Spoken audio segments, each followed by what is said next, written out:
देश में बेमतलब की बातों पर राजनीति अक्सर होती रहती है। अफसोस वाली बात यह है कि बेतुकी बातों की शुरुआत सत्ता में बैठे नेता और मंत्रियों से हो रही है। देश के पर्यटन मंत्री महिला सैलानियों की सुरक्षा के लिए ड्रेस कोड की जरूरत समझा रहे हैं, तो बीजेपी के सांसद और बड़े दलित नेता उदित राज बता रहे हैं कि हुसैन बोल्ट अगर बीफ खाकर ओलंपिक में गोल्ड के 9 मेडल जीत सकता है तो भारतीय खिलाड़ी ऐसा क्यों नहीं कर सकते। रविवार को केंद्रीय पर्यटन मंत्री डॉक्टर महेश शर्मा आगरा में थे। जब उनसे सवाल पूछा गया कि महिला पर्यटकों की सुरक्षा के लिए सरकार क्या कर रही है, तो जवाब मिला कि सरकार सैलानियों के लिए जो किट दे रही है उसमें एक ब्रोशर भी है। इस ब्रोशर में बताया गया है कि विदेशी महिला पर्यटकों को छोटी स्कर्ट नहीं पहनना चाहिए और छोटे शहरों में रात के वक्त नहीं घूमना चाहिए। पर्यटन मंत्री के इस बयान पर विवाद चल ही रहा था कि बीजेपी सांसद उदित राज ने बीफ का पुराना विवाद नए संदर्भ में चिंता कर दिया। उदित राज के इस ट्वीट पर बवाल मच गया कि जमैका के हुसैन बोल्ट ने बीफ खाकर ओलंपिक में 9 गोल्ड मेडल जीते। हालांकि महेश शर्मा और उदित राज दोनों ने अपने अपने बयान पर सफाई दी, लेकिन विवाद खत्म करने के लिए सफाई देना काफी साबित नहीं हुआ।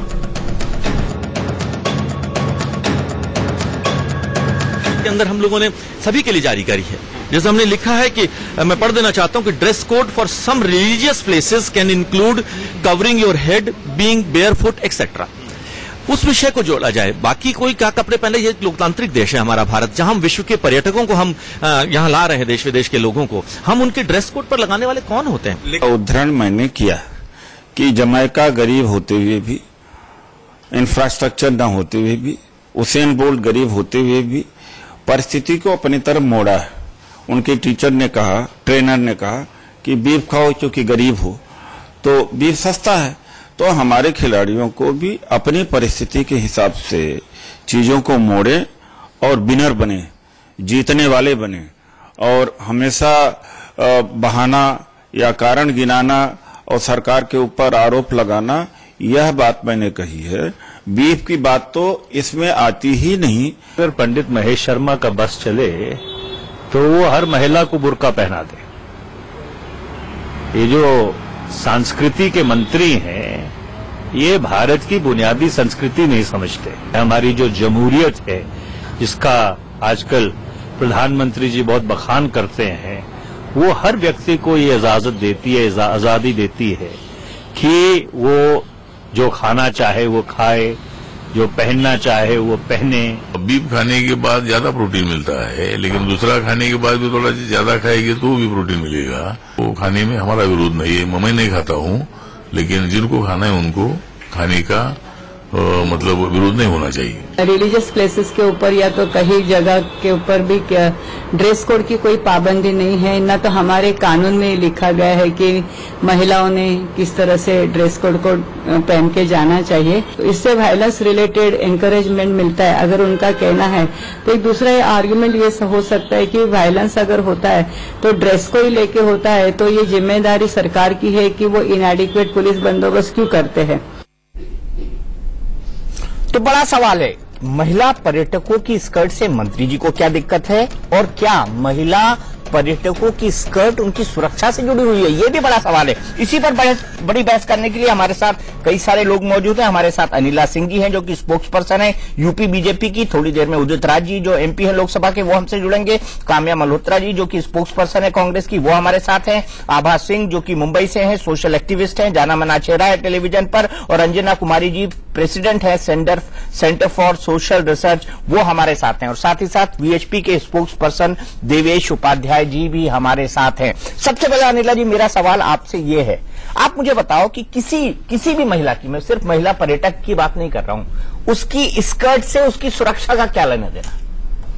नहीं, देखिए, जो डॉक्टर महेश ने खुद भी सफाई दे दी है कि क्योंकि एक प्रकार से भ्रम जो फैलाया जा रहा है, चाहे शायद मैं कहूंगी कि उनको मिसकोट किया जा रहा है। जो वो कहना चाह रहे थे, उनकी जो मंशा थी, वो मात्र ये कहने की थी कि अगर आप धार्मिक स्थलों पर जा रहे हैं या किसी छोटी जगह जा रहे हैं, क्योंकि भारतवर्ष में ऐसे बहुत सारे प्रदेश हैं जहां पर महिलाएं सुरक्षित नहीं हैं, और जिस प्रदेश से मैं आती हूँ, उत्तर प्रदेश, वहां तो महिलाएं बिल्कुल भी सुरक्षित नहीं है। जितने इंटरनेशनल टूरिस्ट आते हैं उनको ये कह रहे हैं कि प्लीज इंडिया मत आइए। नहीं, ये कोई उन्होंने बिल्कुल ऐसा नहीं कहा है, उसमें टूरिज्म बिल्कुल ऐसा नहीं कहा है। और पिछले 2 वर्ष से ज्यादा हो गए हैं हमारी सरकार को बने हुए केंद्र में, और टूरिज्म में और जो बाहर से जो सैलानी हमारे देश में आ रहे हैं उसमें इजाफा हुआ है।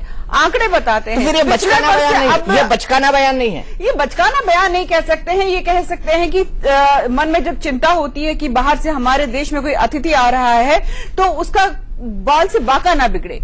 मैंने आपको उदाहरण दे दिया, मैंने अपने प्रदेश का उदाहरण दे दिया।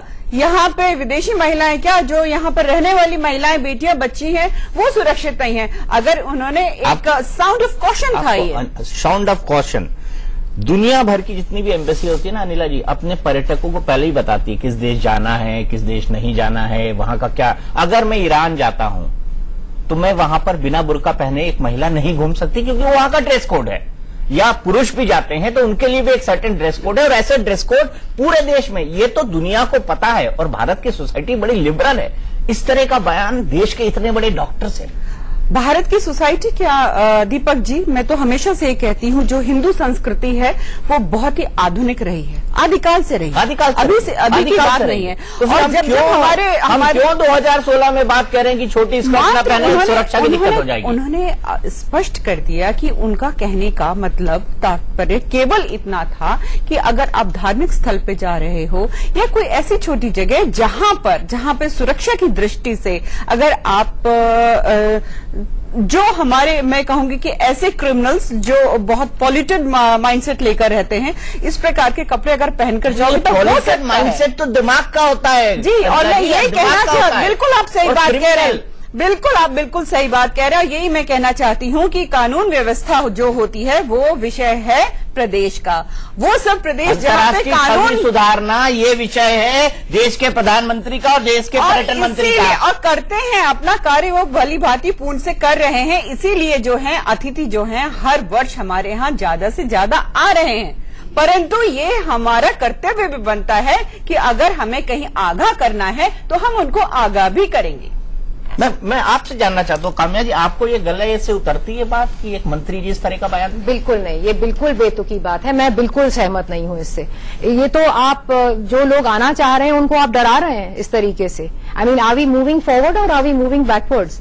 इस तरह ये उनका ड्रेस कोड है, आप कैसे कह सकते हैं? आप बिल्कुल, मतलब ये टूरिज्म की बात कर रहे हैं, आपने कहा कि प्रधानमंत्री जी ने भी कहा अबाउट टूरिज्म, तो आप तो बिल्कुल डरा रहे हैं। अतिथि देवो भव, जी हम कहते हैं, ये कहते हैं। अतिथि देवो भव पर कार्टून भी आ गया बीबीसी में, तो उसमें कोई कमी करते हैं हम? क्या हम अपनी अतिथि जो हमारे यहाँ आते हैं उनका तिरस्कार करते हैं? मेरे घर आप आओ तो रात में मत घूमना आप। नहीं, आप तो अगर आप बिल्कुल बताया जाएगा कि कहाँ घूमा जा सकता है और किस पूरे देश में घूमा जा सकता है। देवेश उपाध्याय जी, मुझे ये बताइए, क्या भारतीय संस्कृति इतनी कमजोर है कि हम छोटी स्कर्ट में लोगों को एक्सेप्ट ना करें, रात में घूमे तो दिक्कत हो जाए? दीपक जी, मैं कहना चाहूंगा, भारत बहुत बड़ा देश है और सबसे प्राचीन देश है। माने सारी दुनिया में अगर कोई पहली संस्कृति थी तो वह भारत की संस्कृति थी, और सारी दुनिया को जो मार्गदर्शन दिया है वो भारत ने दिया है। तो भारत का विचार कभी भी संकीर्ण नहीं हो सकता। लेकिन हमारे यहाँ आधुनिक दृष्टि से देखें तो एक वाक्य आता है, prevention is better than cure.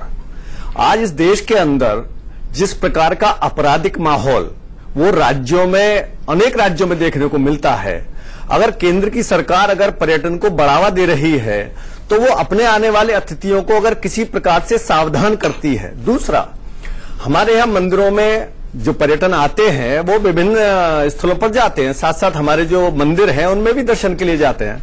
तो जहां तक मैं समझता हूं कि मंदिरों का अपना एक ड्रेस कोड है, हम भगवान को भी वस्त्र पहनाते हैं, हम जो अतिथि आते हैं उनका भी स्वागत करते हैं। आज तक किसी एक मंदिर ने शिकायत किया कि गलत ड्रेस कोड की कोई इंटरनेशनल टूरिस्ट उनके यहाँ घुस गई? नहीं, उन्होंने घुस आज तक शिकायत किया? मैं बता, ये मुद्दा कहां से आया? दक्षिण भारत ये मुद्दा कहां से आया? आज तक किसी मंदिर ने शिकायत की? मैं बताता हूं, आज तक कभी कोई इस बात पर आवाज उठा? आप तो ड्रेस की बात कर रहे हैं, यहाँ पर अनेक ऐसे स्थान है जहाँ पर मंदिरों में महिलाओं का प्रवेश ही नहीं है। वस्त्र तो बहुत दूर की बात हो, गलत है। उसमें एक लंबी लड़ाई चल रही है देश के अंदर, और कोर्ट ने भी कहा है कि ये मौलिक अधिकारों का उल्लंघन है, फंडामेंटल राइट का उल्लंघन है। दीपक जी, उनको कोर्ट जाना पड़ा ना, इसका मतलब वहां पर कोई ना कोई इस प्रकार का हिंड्रेंस है कि महिला को नहीं जाना। सिर्फ सबरीमला। अभी बम्बई की घटना आप देख लीजिए, प्रसंग चल रहा है। हाजी अली धार्मिक भारत है, भारत में हाजी अली भी है, भारत में सबरीमलाई भी है, लेकिन हम भारत की बात कर रहे हैं। ये स्टेटमेंट कोई पर्टिकुलर धर्म के लिए नहीं है। रंजना कुमारी जी के पास आऊंगा। रंजना कुमारी जी, क्या ये स्टेटमेंट दूषित मानसिकता को नहीं बताता है? जी देखिए, गैर जरूरी था, ये बहुत ही संकुचित सोच का नतीजा है, क्योंकि हम अतिथि देवो भव की जगह अब दुनिया को अतिथि सावधान भव ये बताना चाहते हैं, और खासतौर से महिलाओं को। पहले ही छवि बिगड़ी हुई है, निर्भया के बाद दुनिया में हम कहीं भी जाते हैं, लड़कियां उठ के खड़े होकर पूछती हैं क्या हम आपके देश में आ सकते हैं, क्या हमारा रेप नहीं हो जाएगा, क्या हमारे साथ लोग दुर्व्यवहार नहीं करेंगे। तो एक छवि बिगड़ी हुई है। अब आप लोग अब महिलाओं को ही जिम्मेदार बना रहे हैं कि उनकी स्कर्ट से, उनके कपड़ों से, हिंदुस्तान की लड़कियां भी स्कर्ट पहन रही हैं, वो भी हर तरह के कपड़ों का सुरक्षा व्यवस्था से क्या लेना देना है। और दूसरा मैसेज दुनिया को हम ये भी दे रहे हैं कि देखिए भाई, आप अगर हिंदुस्तान आ रहे हैं तो हम आपकी सुरक्षा करने में सक्षम नहीं है, इसीलिए आप टैक्सी का फोटो खींच के अपने माँ को भेज दीजिए, अपने परिवार को भेज दीजिए, आप छोटे शहरों में मत जाइएगा, घूमिए मत रात के समय। मतलब दुनिया के तमाम देशों में हम सब लोग, शायद जो स्टूडियो में बैठे वो लोग भी लगातार जाते ही रहते होंगे, उन्हें मालूम है कि आप कहीं भी जा सकते हैं। आप किसी भी, अगर आप ब्लू मॉस्क में जाते हैं टर्की में, तो वो खुद ही अपने आप आपको एक वो से ढकने का पहना देते हैं, जूता के लिए प्लास्टिक देते हैं, आप उसमें रख लेते हैं। देश भर के किसी मंदिर में चले जाइए, कहीं चले जाइए, कोई दिक्कत नहीं है। जहाँ जो नियम कानून में आने घूमने वाला उस नियम कानून को मानता है। ये टूरिज्म का एक रूल होता है। अगर आप रुमाल लेके भी नहीं गए हो तो वही रुमाल नहीं, इसका क्या मतलब है? नहीं, लेकिन आप बिल्कुल, लेकिन आपने तो ये कर दिया कि दुनिया को दो मैसेज दे दिया। एक तो ये कि इस देश में घुसने के पहले सावधान हो जाओ लड़कियों, कपड़ा तुम वही पहनो जो हम तुमको बताएंगे तुम पहनो। अरे अपने देश में स्वतंत्र देशों से आती हैं, अफ्रीका हो, साउथ अमेरिका हो, यूरोप हो, कपड़ों के बारे में तो कोई चर्चा ही नहीं होती। कौन क्या पहन रहा है, कौन क्या नहीं पहन रहा है, कपड़ा पहनना चाहता नहीं चाहता, इसकी कोई चर्चा नहीं। सिर्फ हिंदुस्तान के मर्दों को इस बात की बहुत चिंता है कि यहाँ की औरतें क्या पहने। भाई चश्मा लगा लीजिए, और चश्मा लगा लीजिए ताकि सब कोई आपको साड़ी में ही दिखाई पड़े, क्योंकि खोट तो आपकी आंख में है ना, कि आप स्कर्ट पहनने वाले लड़के के पैर देखेंगे आप।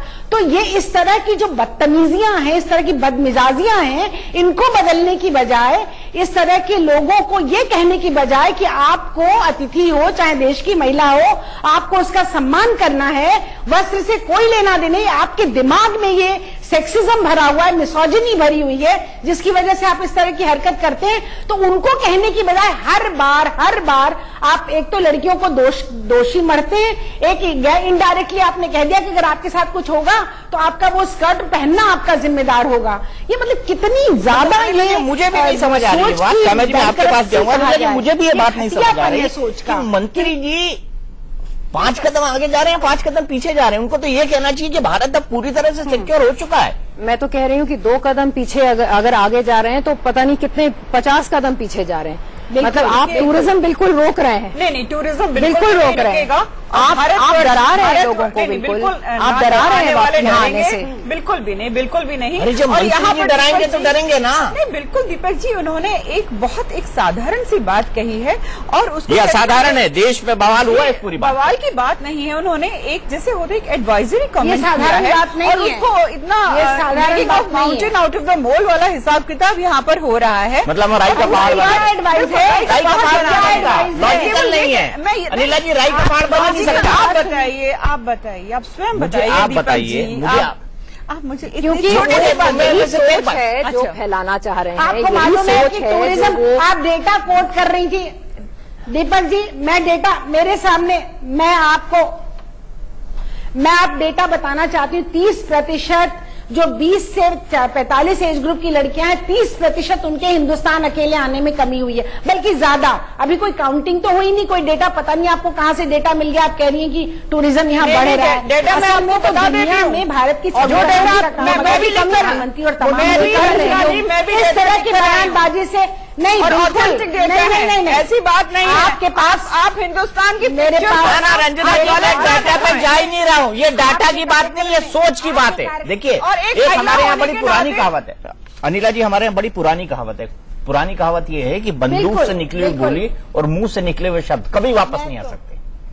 तो अगर किसी एक जिम्मेदार व्यक्ति को बोलना चाहिए तो मेरा तो यही होगा कि तोल मोल के बोल। पहले उन्होंने ये बात कही और फिर उन्होंने कहा कि नहीं, हम ये सलाह दे रहे हैं। नहीं दीपक मतलब जी, नहीं सलाह, आप क्यों एक बात कह रहे हैं। मैं आपकी बात से बिल्कुल सहमत हूँ कि मुंह से निकली हुई बोली और बंदूक से निकली हुई गोली वापस नहीं आती है, पर आप इस बात को तो मानेंगे कि क्या भारतवर्ष में बहुत सारे ऐसे प्रदेश नहीं हैं कि जहां महिला सुरक्षा एक बहुत बड़ा मुद्दा है? उसको ढिंडोरा पीटने की क्या जरूरत है दुनिया के सामने? क्या आप ये बताइए, मेरे कपड़े में छेद है, आभा जी मुझे बताइए, मेरे कपड़े में छेद है, मैं उसका फोटो खींच के व्हाट्सएप पे डालूंगा क्या? क्या उसको रफू करूंगा?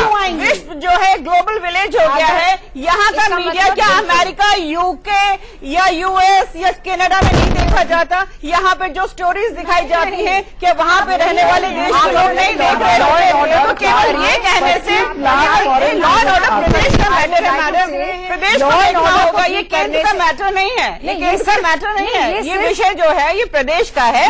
मैं केवल ये कहना चाहती हूँ, अगर महेश जी ने हो सकता है इश्यू प्रदेश का हो, लेकिन मंत्री वो देश के हैं। काम्या जी बिल्कुल ठीक बोल रही है। मैं कह रही हूँ मंत्री वो देश के। आप ये कहना चाहते हैं कि अगर उन्होंने सर्च का विषय उठा दिया है तो क्या पूरे विश्व में भारत की जो छवि है वो खराब हो गई? उत्तर प्रदेश में क्या हो रहा है या बाकी किसी प्रदेश में क्या हो रहा है? क्या विश्व में यूएस में बैठे हुए या रशिया में बैठे हुए या कनाडा में बैठे हुए? आभा सिंह जी को मैंने अभी तक नहीं जोड़ा। आभा सिंह जी मुझे इस बात का जवाब दीजिए, क्या ये बयान ऐसा नहीं है जो महिलाओं के सम्मान की भारत की मूल सोच के खिलाफ है?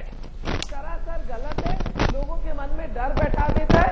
और आपको मालूम है 11.7% से महिलाओं टूरिस्ट घट के 9. मुझे लगता है कि आभा जी का ऑडियो ठीक करिए, उनके ऑडियो में कुछ दिक्कत है। लेकिन मेरा अगला सवाल देवी जी आपसे है। जी, भारत की इतनी महान संस्कृति है, हम इतने सारे लोगों को अपने अंदर समा लेते हैं। वाकई अगर वसुधैव कुटुंबकम कहीं है तो वो भारत के अंदर है, पूरी दुनिया। आभा जी मैं आपके पास आता हूं। देवी जी मुझे ये बताइए, क्या आपको नहीं लगता कि आप लोगों को भी अपनी सोच बदलनी चाहिए कम से कम ऐसे सामाजिक विषयों पर जो भारत की 5000 साल से पुरानी सभ्यता को में हम देखते आ रहे हैं कि कितना सम्मान है इन तमाम चीजों के लिए, लेकिन फिर भी हम घूम फिर के इन्हीं सवालों पे आ जाते हैं कि बीफ को लेके हमारे एक सांसद जी ने बयान दे दिया कि हुसैन बोल्ट को 9 गोल्ड इसलिए मिले कि उसने बीफ खाया। तो ऐसे बीफ खाता है हिंदुस्तान में जो उसको ओलंपिक भेज देना चाहिए, सीधे गोल्ड मिल जाएगा। मतलब ये बेतुकी बयानबाजी क्यों? कभी लव जिहाद हो जाता है, कभी गौ रक्षक हो जाते हैं, कभी पीएम कुछ बोलते हैं, कभी कोई कुछ बोलता है। इस बात पे भी उन्होंने अच्छा, इस देश में दीपक जी अपनी बात बदलने की कोशिश कर। इस देश में अभिव्यक्ति की स्वतंत्रता है ना? हाँ बिल्कुल है, और सबको बोलने का अधिकार है। बिल्कुल है। अगर आप किसी के बोलने पर प्रतिबंध लगाएंगे तो वो सांसद है, मंत्री है, उनको तो सोच के बोलना चाहिए। आप कैसे कह रहे हैं? मैं एक निवेदन कर दूं, जो दीपक जी देश का, बल्कि आप मंत्री बोल नहीं रहा है, आप नीति बना रहा है। नहीं, बोलने पर नहीं लगा रहा, मैं कह रहा हूँ बोलने की अभिव्यक्ति है। मैं आप गलत कह रही हूँ। मेरा केवल इतना कहना है कि इस देश के अंदर जो वसुधैव कुटुंबकम की बात है, तो हमने कहा है यत नार्यस्तु पूजनते रमन्ते तत्र देवता। ये देश नारियों की पूजा करने वाला देश है। हमने अपनी पत्नी के अलावा किसी भी नारी के स्वरूप को उसको माँ या बहन के रूप में ही स्वीकार किया है। लेकिन वो कौन सी कल्चर है जो इस देश के अंदर व्यक्ति के अंदर आपराधिक मानसिकता को जन्म दे रही है? मेरा कहना है इस देश में अनेक प्रदेश हैं, उनकी एक सभ्यता है, उनकी एक संस्कृति है, उनका एक पहनावा है, उनकी एक बोली है। तो वो लोग अपने अपने राज्यों में अपने अपने हिसाब से पहनावा पहनते हैं ना। ये देश सभी राज्यों में एक सा पहनावा तो नहीं पहनता है। किसी ने विरोध किया क्या? सभी अपने पहनावे को ये क्या तर्क हुआ? फिर मंत्री जी क्यों बताएं कि मंत्री जी जर्मनी वालों को या उनको क्यों बताएं कि भाई आओ यहाँ पर तो मिनी स्कर्ट पहनो या स्कर्ट मत पहनो? मंत्री जी क्यों बताएं? मेरा इस पर आज जो देश के नागरिक है इस पर तो कोई विषय नहीं आया ना।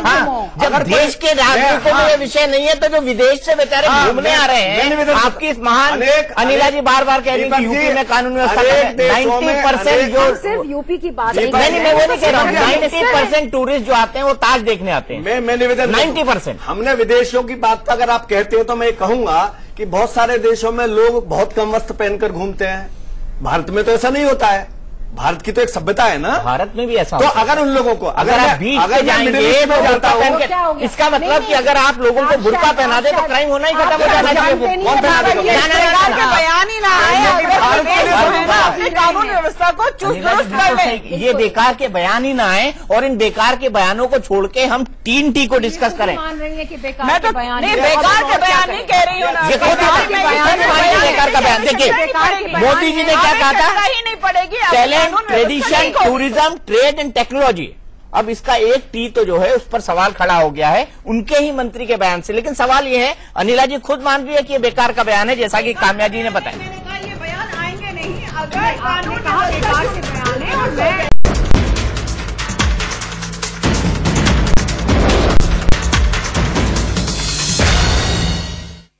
और पर यह है कि बीच से लेकर ड्रेस कोड तक ये तमाम बेतुकी बातें कब बंद होंगी और क्यों इन पर चर्चा चलाई जाए देश के अंदर, जब कई सारे ऐसे मुद्दे हैं जिन पर वाकई बहस की जरूरत है, जिस पर वाकई काम करने की जरूरत है। तमाम खास मेहमान हमारे साथ जुड़े हुए हैं। थोड़ी ही देर में उदित राज जी हमारे साथ जुड़ेंगे, उनसे भी हम बात करेंगे। लेकिन रंजना कुमारी जी, मैं आपसे ये जानना चाहता हूं कि क्या पर्यटन मंत्री अपनी जिम्मेदारियां को निभाने की बजाय नैतिकता थोप रहे हैं? ये मॉरल पुलिसिंग नहीं होगी पर्यटन मंत्रालय की?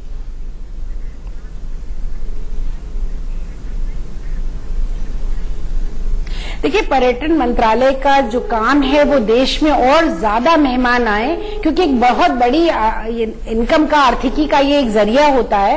और इसकी वो सब कुछ करने की बजाय अगर वो अपनी तरफ से एक तरह से वो रेगुलेशन, रूल और वो एडवाइजरी, और वो भी एडवाइजरी मूर्खतापूर्ण, अगर दुनिया के देशों के बच्चों के कपड़े आप नहीं तय कर सकते ना। अगर मान लीजिए कोई जवान उम्र के लोग आ रहे, हर उम्र के लोग, वहां के कपड़े, उनकी पोशाक, उनका पहरावा दूसरा है। और आप जब वो हिंदुस्तान आए तो आप उनको कही कि नहीं भाई आप तो साड़ी या बुर्खा पहनो तभी आपका चलेगा।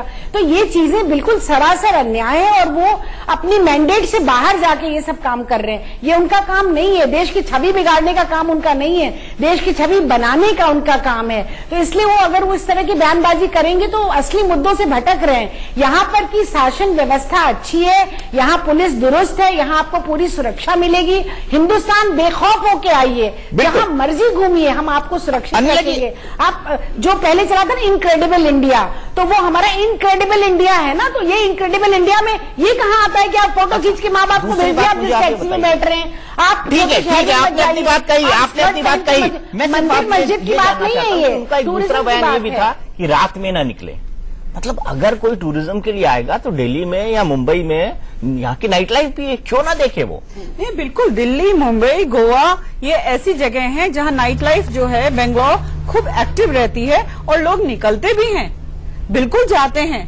परंतु ऐसी भी जगह है इस देश में कि जहाँ पे अगर आप रात में जाएंगे तो आप सुरक्षित नहीं हैं। परंतु मतलब इसका मतलब वो जो मथुरा जाइएगा ना, बहुत सारे पर्यटक आगरा जाते हैं, मथुरा जाते हैं, वहाँ पर क्या होता है? ये नेशनल हाईवे लूट होती है, उनको रात्रि में उनके साथ दो अनफॉर्चुनेट इंसिडेंट, एक दो नहीं, उसी हाईवे पे 2 बार बलात्कार हो चुका है, सामूहिक बलात्कार हो चुका है। वहाँ हमारी सरकार ने हरियाणा, आप हरियाणा की बात कर रही हैं, डाइवर्ट कर रहे हैं थोड़ा सा। हरियाणा हो, मध्य प्रदेश हो, राजस्थान हो, महाराष्ट्र हो, उत्तर प्रदेश हो, कोई भी प्रदेश हो जहां पर महिला सुरक्षित नहीं है, इस प्रकार के अपराध हो रहे हैं, तो वहां पे तो इसका मतलब हमारे जो मंत्री हैं वो ये बोलना चाहते हैं सबको कि भाई आप यहाँ आने से मतलब वो कतराएंगे, डरेंगे। मैंने भी कहा ना, ये सारे चैनल्स जो है विश्व में दिखाए जाते हैं, क्या वहाँ नहीं वो लोग? आभा सिंह जी, दोनों बयानों पर सफाई आई है, दोनों बयानों पर मेरा कहने का ये मतलब नहीं था। क्या ये दोनों एक सांसद और एक मंत्री जी मेरा कहने का ये मतलब नहीं था कहकर अपनी जिम्मेदारी से क्या बच सकते हैं? तो स्पष्ट होना चाहिए ना। बिल्कुल नहीं, जब एक मंत्री और एक सांसद है उनकी जवाबदारी बनती है कि आप जो भी बोले बहुत सोच समझ के बोले, क्योंकि आपका एक एक शब्द का जो है वो सिर्फ हिंदुस्तान में नहीं विदेशों में भी ध्यान से सुना जाता है। भारत में करीब 25 लाख महिला पर्यटक हर साल आती है और उसमें से 5 लाख करीब अमेरिका से है, 4 लाख लंदन से है। तो उनकी वेशभूषा तो फर्क है, आप वो साड़ी पहन के तो आएंगी नहीं। और आप इस तरह के मैसेज से लोगों के मन में डर बैठा दे रहे हैं कि आपके यहाँ कोई आएगा नहीं, कि वहां पे इतना क्राइम है, कपड़े देख के लोग सीटी बजाते हैं, कपड़े देख के छेड़ते हैं। तो एक मिनिस्टर को ये ना कहने के लिए कि देश में लॉ एंड ऑर्डर अच्छा है, हम आपको प्रोटेक्शन देंगे, आप पहले ही उनको डरा दे रहे हैं। तो इस तरह का महेश शर्मा का ये स्टेटमेंट सरासर गलत है और वो बिल्कुल माफ नहीं किया जा सकता कि वो कह दे कि हमको ऐसा नहीं मतलब था। आप अगर सीरियस है तो आप उनके एम्बेसडर्स को बुला के उनको एक ट्रैवल एडवाइजरी का नोट देते, ना कि टेलीविजन चैनल के सामने ऐसा गैर जिम्मेदाराना हरकत करते, इस तरह की भाषा का प्रयोग करते। वो सरासर गलत है। महिलाओं के प्रति क्राइम इसीलिए बढ़ा है क्योंकि आपने उनको एक ऑब्जेक्ट और एक वस्तु की तरह प्रेजेंट किया है, जो कि महेश शर्मा और उदित राज के स्टेटमेंट से साफ लग रहा है। आपको नहीं लगता अनिला जी, आपके नेता जो हैं, चाहे वो कुछ विश्व हिंदू परिषद से जुड़े हों, चाहे साध्वी प्राची जैसे लोग हों, चाहे महंत जी हों, योगी आदित्यनाथ या महंत आदित्यनाथ बन गए हैं, कभी लव जिहाद, कभी घर वापसी, कभी पलायन, कभी बीफ, कभी महिलाओं का पहनावा, क्या देश में और कोई मुद्दे नहीं बचे? नहीं, बहुत सारे मुद्दे बचे हैं और मैं यही कहना चाहती हूँ कि देश में इतने अच्छे मुद्दे हैं, मीडिया को अच्छे मुद्दे उठाने चाहिए। मीडिया तो वही उठाएगा जिसमें सत्ताधारी दल के बारे में हम यहाँ डिस्कस कर रहे हैं, वही उठाएगा। कामयाबी की पार्टी कहना चाह रही हूँ ना, पर इस देश की मानसिकता अगर आप कह रही हैं मीडिया वो बातें उठाए, लेकिन जो आपके सांसद हैं इसी और आपके जो मंत्री हैं उनको नहीं सोचना चाहिए कि वो क्या कह रहे हैं। उनको नहीं मालूम है कि वो जो बोल रहे हैं उसे उठाया जाएगा, उसका क्या मतलब निकाला जाएगा। नहीं, और बयान देने के बाद वो ये कहेंगे कि नहीं मेरा ये मतलब नहीं था, तो फिर आपका क्या मतलब? दूसरे नंबर पे सबसे ज्यादा आबादी वाला मेरा देश, यहाँ पर बहुत सारे ऐसे मुद्दे हैं जो यहाँ की आबादी को आगे बढ़ाने के विषय में अपना महत्व रखते हैं। यही तो कह रहा हूँ नीला जी, तो ये ना उठाकर समझाइए, तो आप आरएसएस वालों को समझाइए। दीपक जी मैं आपको एक बात बता दूं। बताइए देवी। आपने कहा लव जिहाद, आपने कह दिया बीफ का विषय, आपने गाय का विषय, विश्व हिंदू परिषद को आप एलिगेट कर रहे, क्या अभी जाकिर नाइक का जो विषय चल रहा है, क्या धर्मांतरण का विषय नहीं आ रहा जांच में? क्या वहां पर जो है लव जिहाद का विषय नहीं आ रहा? लड़कियों को बहलाकर पैसे के आधार पर उनका कन्वर्जन नहीं किया जा रहा? क्या इस देश के अंदर गाय कटेगी तो चर्चा नहीं होनी चाहिए, लेकिन गाय काटने वाले को अगर कोई पीट देगा तो पूरे देश के अंदर बवाल होगा। फिर आपने इसका मतलब आप ये कह रहे हैं कि कानून हाथ में लेना चाहिए? इसका मतलब ये हुआ कि गाय काटनी चाहिए? इसका मतलब ये हुआ गाय? तो मैडम मुझे बता दीजिए, कहा कि गाय काटने की आप गांधी जी के उस कांग्रेस की प्रवक्ता है या सोनिया गांधी के कांग्रेस की प्रवक्ता है? सुनिए, आप गाय कटवाना चाहती है? जी नहीं, यानी बीफ खाना चाहिए? मैंने ये नहीं कहा। इसका मतलब वो बीफ खाना चाहिए? बिल्कुल नहीं कहा मैंने, ये नहीं कहा। मैंने कहा जो आपने गाय का विषय महत्वपूर्ण नहीं है देश के लिए, जो हमारी माँ है, जो हमारे धार्मिक मान बिंदु है, उस पर देश के अंदर कोई चर्चा नहीं होनी चाहिए। लेकिन ना गांधी जी ने ना गांधी जी ने कहा कि कानून अच्छा होनी चाहिए, उन्होंने कानून बनाने की बात कही, लेकिन कांग्रेस पीछे हटी और आज तक इस देश में कानून नहीं बना। नहीं, आप कानून हाथ में नहीं ले सकते हैं किसी भी हालत। कानून हाथ में नहीं, घटनाएं होती है। देखिए अभी सुप्रीम कोर्ट सामने है आपके, जो हो रहा है। कोर्ट ने एक मिनट उदित राज जी मेरे साथ जुड़ गए हैं। मैं सबसे पहले सीधे उदित राज जी के पास चलूंगा। उदित राज जी, मुझे एक बात का जवाब चाहिए, क्या बीफ खाने से गोल्ड मेडल आ सकता है? और अगर आ सकता है तो जितने लोग बीफ खाते हैं भारत में, सबको ओलंपिक के लिए भेजना चाहिए।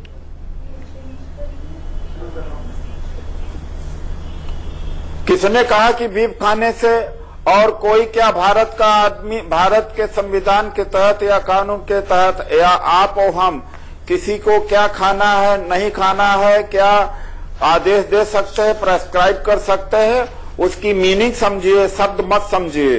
वो गरीब था और जमैका गरीब देश है, फिर भी खाने पीने की सुविधा भी नहीं थी। उसका डेडिकेशन हमने कोट किया, उसका किलिंग स्टेट और जज्बा कि अगर सुविधाएं न हो तो भी जज्बा एक बहुत बड़ी बात है। हमारे देश 125 करोड़ का देश, हजारों खिलाड़ियों को पूरी सुविधाएं, लेकिन आपके ट्वीट में कहीं जज्बे की बात नहीं लिखी, कहीं जील की बात नहीं लिखी, बीफ की बात जरूर लिख रही है। तो क्या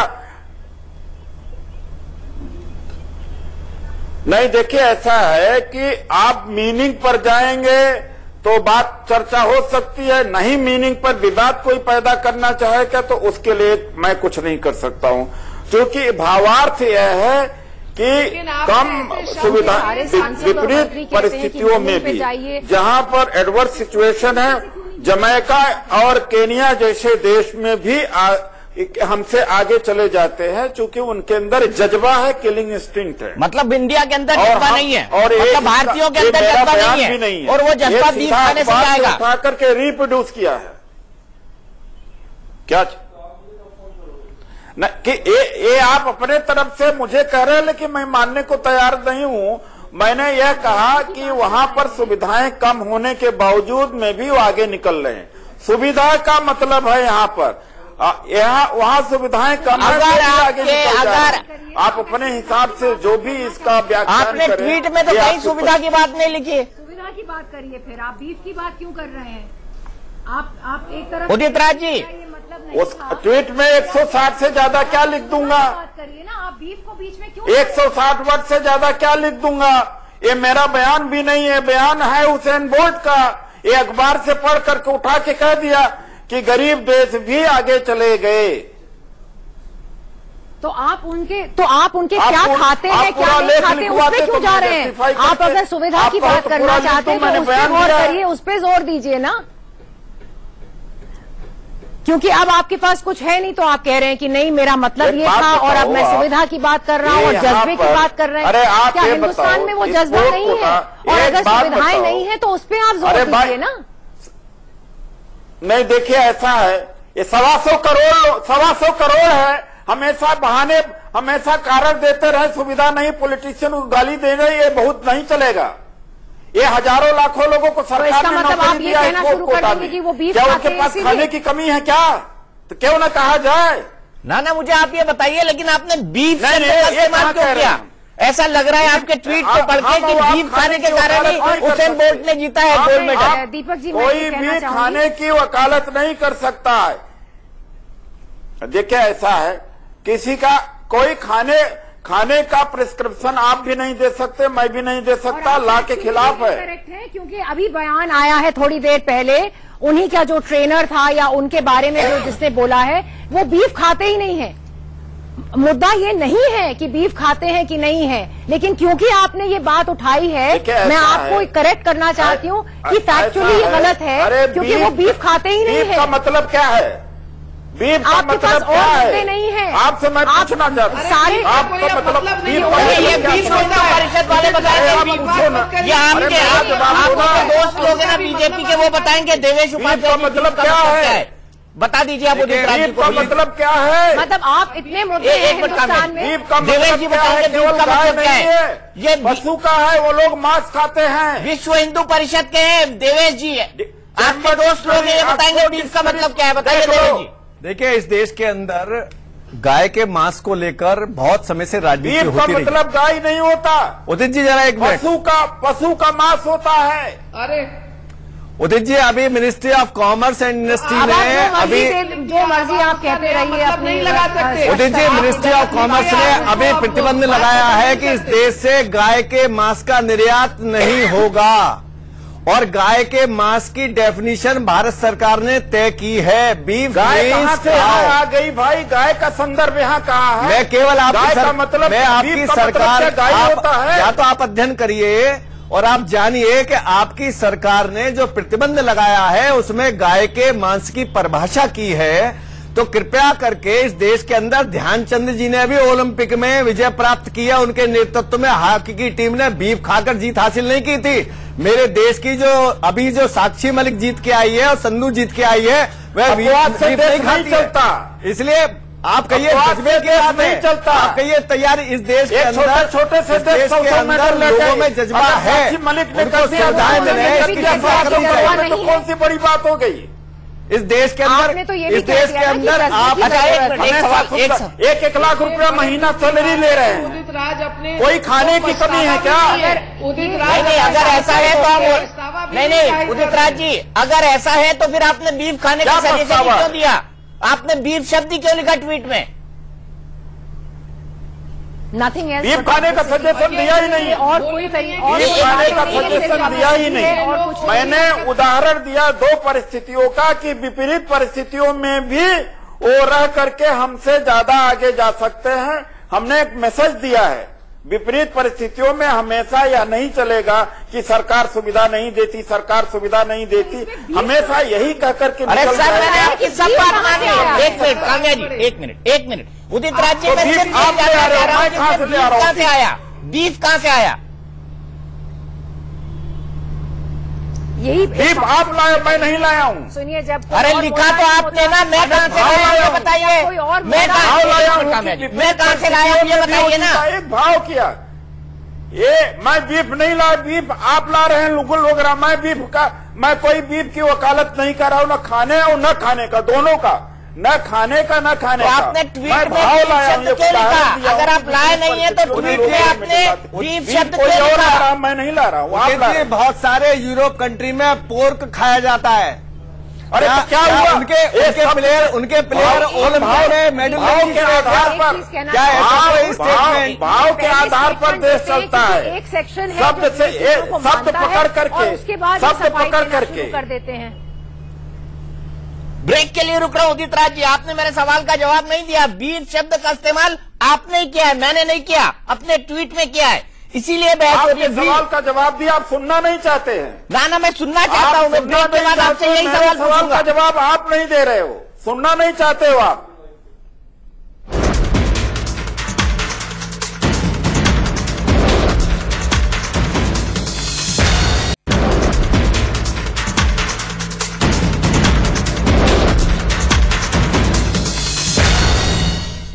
तो सवाल यह है कि ऐसे सिर पैर के बयान क्यों दिए जाते हैं? उदित राज जी हमारे साथ नहीं है, लेकिन क्या वो अपनी दलित पॉलिटिकल कॉन्स्टिट्यूएंसी को एड्रेस करने के लिए उन्होंने जानबूझकर बीफ शब्द का इस्तेमाल किया? क्योंकि कुछ ऐसे लोग हैं जो बीफ खाना पसंद करते हैं और मुझे उसमें कोई बुराई नहीं दिखती। जहां पर बीफ खाना अलाउड है आप खाइए, देश के ज्यादातर राज्यों में अलाउड नहीं है, वहां आप नहीं खा सकते। ये मेरा सीधा सवाल आभा सिंह जी आपसे, क्या ये अपनी छोटी छोटी पॉलिटिकल कॉन्स्टिट्यूएंसी को एड्रेस करने के लिए जानबूझकर इस तरह की बात करते हैं और बाद में जब लगता है कि फंस रहे हैं तो पलटने लगते हैं? दोनों काम कर लिए उन्होंने, नेशनल टेलीविजन पे ना भी बोल दी, ट्वीट करके हाँ भी करवा ली अपनी। बिल्कुल, देखिए इनको पब्लिसिटी भी मिल गई, इतनी इनके ओछी हरकत से इनको टीवी पे पब्लिसिटी मिल गई। कॉन्स्टिट्यूएंसी में इनके पर्टिकुलर कम्युनिटी के लोगों को इनका वोट बैंक पॉलिटिक्स का इनका उल्लू सीधा हो गया। साफ बात है ये नेता लोग इस तरह की शब्दों का, इस तरह की कंट्रोवर्सी कर रहे हैं ताकि इनको जो है सिर्फ वोट बैंक में फायदा हो सके। यूपी में चुनाव होने वाले हैं, पंजाब में चुनाव होने वाले, मुझे लगता है पार्टी को इनको सस्पेंड करना चाहिए इस तरह के स्टेटमेंट के लिए।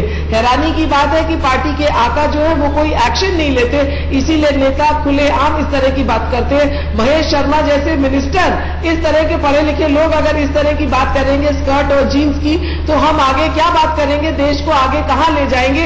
ये ऐसे नेता तो देश को और पीछे ले जाएंगे, क्योंकि कहीं आप लक्ष्य की बात करते हैं, कहीं की बात ठीक है आबादी, ठीक है आबादी। मेरा आपके पास सीधा सवाल है, क्या आपको नहीं लगता कि ऐसे बयान से अनावश्यक मोदी सरकार की छवि, बीजेपी की छवि, बाकी सब लोगों की छवि खराब होती है? कैंडिडेट जवाब दीजिएगा। उदित राज जी के बयान के विषय में आप मुझसे दोनों बयानों नहीं, देखिए डॉक्टर महेश जी ने जो बयान दिया था उसके विषय में मैं काफी बोल चुकी हूँ, आपके शो पे भी बोल चुकी हूँ अभी।